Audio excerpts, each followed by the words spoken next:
உலகளவில் பாலிசிலிகான் உற்பத்தியில் சீனா முன்னணி இடத்தில் உள்ளது. செமிகண்டக்டர்கள், செயற்கை நுண்ணறிவு தொழில்நுட்பம் மற்றும் சோலார் பேனல்கள் தயாரிப்பில் முக்கிய மூலப்பொருளாக பாலிசிலிகான் பயன்படுத்தப்படுவதால் இந்த சந்தையில் சீனாவின் ஆதிக்கம் குறிப்பிடத்தக்கதாக உள்ளது. இந்நிலையில் பாலிசிலிகான் இறக்குமதிக்கு அமெரிக்கா புதிய கட்டுப்பாடுகளை அறிவித்துள்ளது. புதிய நடைமுறையின்படி பாலிசிலிகான் இருந்து தயாரிக்கப்படும் பொருட்களுக்கு 15% இறக்குமதி வரி விதிக்கப்படுவதுடன் குறைந்தபட்ச இறக்குமதி விலையும் நிர்ணயிக்கப்பட்டுள்ளது. இந்த புதிய விதிமுறைகள் டிசம்பர் 4 முதல் அமலுக்கு வர உள்ளன. இதுகுறித்து வெள்ளை மாளிகை வெளியிட்டுள்ள விளக்கத்தில், செமிகண்டக்டர்கள், செயற்கை நுண்ணறிவு மற்றும் தூய்மை ஆற்றல் துறைகளுக்கு தேவையான முக்கிய மூலப்பொருட்களின் உள்நாட்டு உற்பத்தியை அதிகரித்து அமெரிக்காவின் தொழில்துறை மற்றும் தேசிய பாதுகாப்பை வலுப்படுத்துவதே இந்த நடவடிக்கையின் நோக்கம் என்று தெரிவிக்கப்பட்டுள்ளது. பாலிசிலிகான் என்பது மிக உயர்ந்த தூய்மையுடைய சிலிகான் ஆகும். இது செமிகண்டக்டர் சிப்புகள் மற்றும் சோலார் செல்கள் தயாரிப்புக்கான அடிப்படை மூலப்பொருளாக விளங்குகிறது. பாலிசிலிகான் முதலில் வேப்பர்கள் ஆக மாற்றப்பட்டு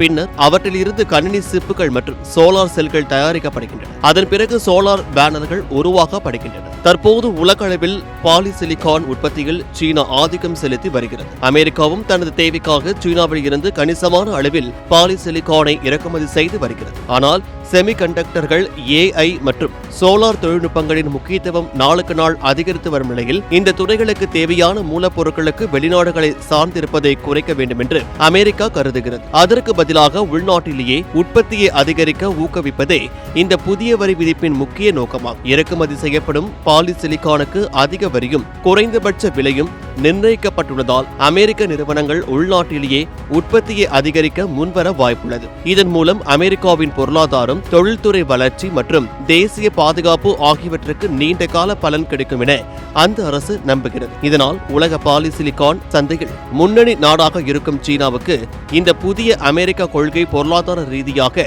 சவாலை ஏற்படுத்தக்கூடும் என்றும் பொருளாதார நிபுணர்கள் கருதுகின்றனர்.